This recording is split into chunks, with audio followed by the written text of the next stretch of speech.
Désormais âgé de 16 ans, et après avoir signé son premier contrat professionnel avec Palmeiras, Endrick, jeune prodige du football brésilien, est convoité de toutes parts.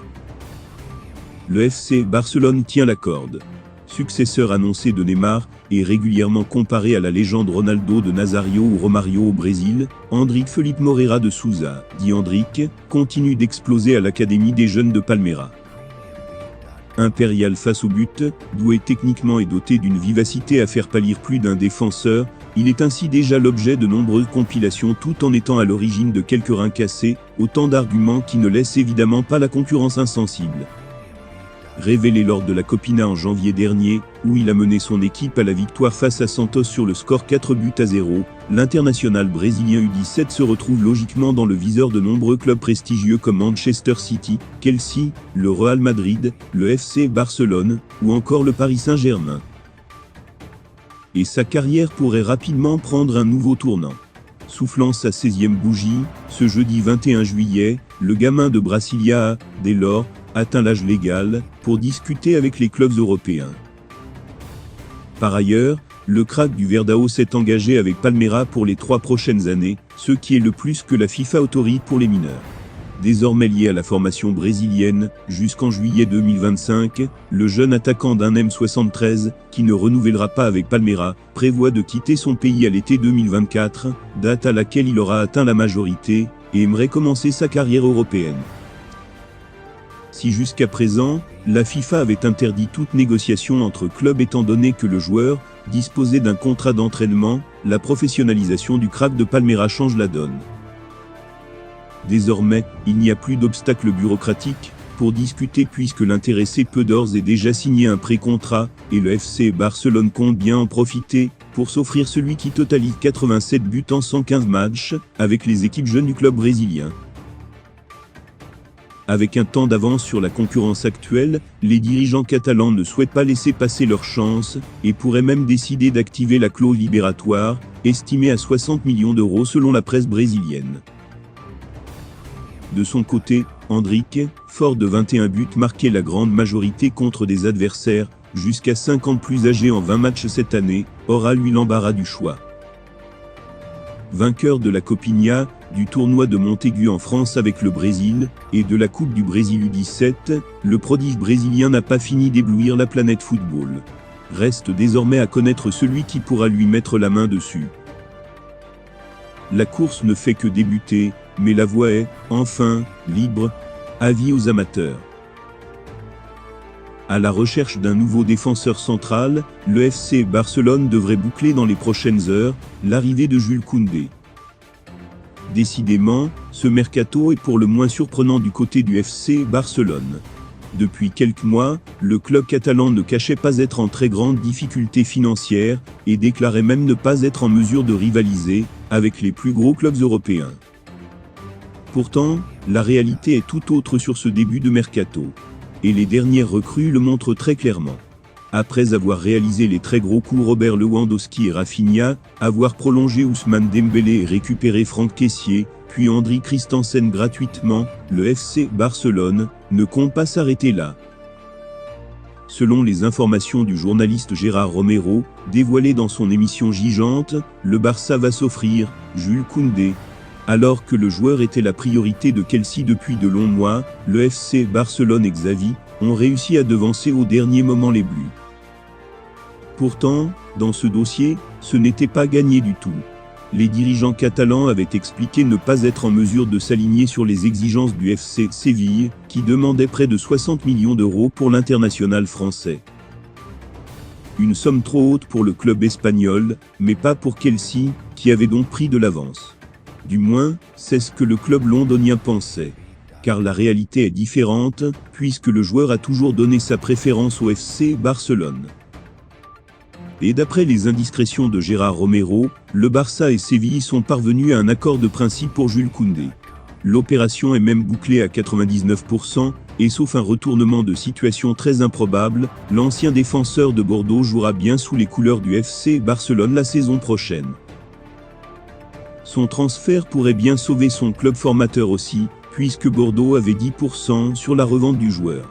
Près de 8 millions devraient donc arriver dans les caisses bordelaises et aider grandement le club. Grand espoir du club blaugrana, Ille Moriba avait, en 2021, quitté la Catalogne en raison de problèmes extrasportifs.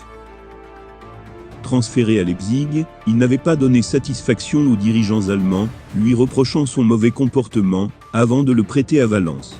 Sous contrat jusqu'en 2026, le club de la Galaxie Ribu lui cherche aujourd'hui une porte de sortie définitive. Cependant, le talent est bel et bien présent dans la famille Moriba. Comme rapporté par Sport, Baba Kourouma, né en 2009, serait en passe de s'engager avec le FC Barcelone pour y rejoindre son célèbre centre de formation de la Masia. Seuls subsisteraient quelques problèmes administratifs, qui devraient rapidement être réglés pour pouvoir engager le jeune joueur évoluant défenseur central. Officialisé mardi dernier, l'arrivée de Robert Lewandowski au FC Barcelone aurait pu ne jamais se faire. À cause d'un problème fiscal, le recrutement du Polonais a en effet pris plus de temps qu'escompté. Mundo Deportivo révèle que la signature, qui aurait dû se faire dimanche ou lundi dernier, a été retardée pour des questions fiscales. La législation catalane, au contraire de celle en vigueur ailleurs en Espagne, prévoit que le travailleur est dans l'obligation de dévoiler son patrimoine et de payer 2,5% d'impôts supplémentaires sur ce dernier. Conseillé par l'un de ses amis, l'ancien du Bayern Munich est finalement parvenu à régler ses soucis de déclaration et à s'engager en faveur du FC Barcelone. Alors qu'il semblait avoir lâché l'affaire au profit d'Inigo Martinez, le FC Barcelone va tout de même retenter une dernière fois sa chance avec Jules Koundé. Depuis hier, on pensait la bataille perdue pour le Barça dans le dossier Jules Koundé, 23 ans.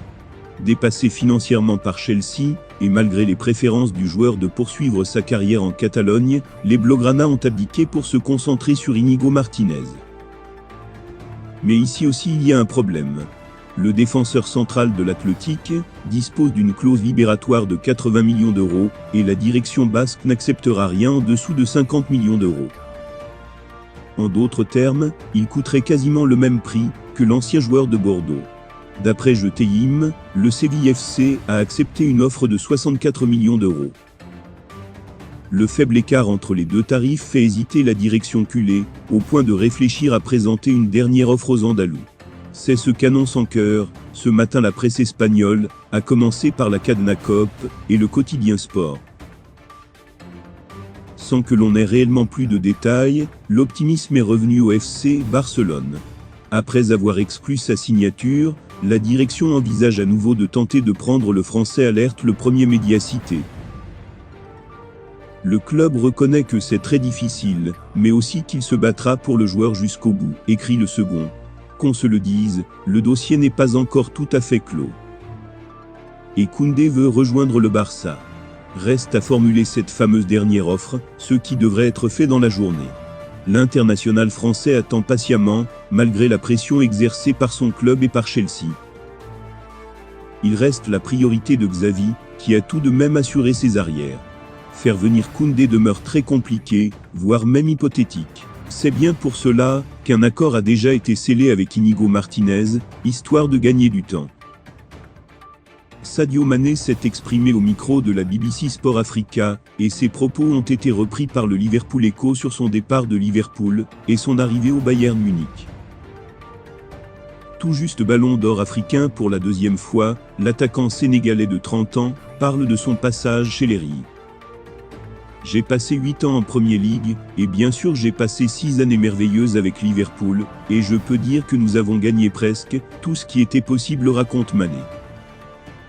Il explique également sa décision, un choix mûrement réfléchi. Ce n'était pas une décision facile, mais dans la vie, il faut parfois prendre des décisions, et jusqu'à présent, je pense que c'est la meilleure décision que j'ai prise dans ma carrière. Mais sa venue en Bavière est accompagnée d'une réelle intention de réussir avec le Bayern Munich. Je suis aujourd'hui dans l'un des meilleurs clubs du monde, et je suis vraiment heureux d'être au Bayern Munich, et très excité de commencer cette saison. Serait-ce une revanche, aussi minime soit-elle, du Bayern Munich contre le FC Barcelone ? Alors que les Catalans sont parvenus à arracher Robert Lewandowski aux Allemands, ces derniers sont en passe d'attirer l'un des grands espoirs de la Masia, le centre de formation des Blaugrana. Âgé de 16 ans, Adam Aznou a effectivement réalisé une saison très prometteuse avec les cadets A, mais, alors qu'il aurait pu faire ses débuts avec la juvénile, le jeune latéral gauche a refusé l'offre faite par son club formateur. Ski Sport rapporte en effet que la pépite serait déjà à Munich pour s'y engager avec le champion d'Allemagne. Après la prise de parole du président du Bayern Munich, Oliver Kahn au sujet d'Harry Kane.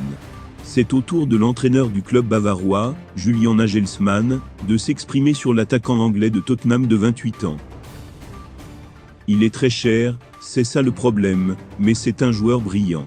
Il fait partie des 2 ou 3 attaquants qui peuvent jouer à ce poste, et comme numéro 10. Ces 2 dernières années, il a joué un peu plus bas. Il est très fort. Il a 2 bons pieds, et un bon jeu de tête. Il pourrait marquer beaucoup de buts en Bundesliga. Je ne connais pas son prix exact, mais très difficile pour le Bayern. Nous verrons ce qui se passera à l'avenir, a déclaré Julian Nagelsmann en conférence de presse.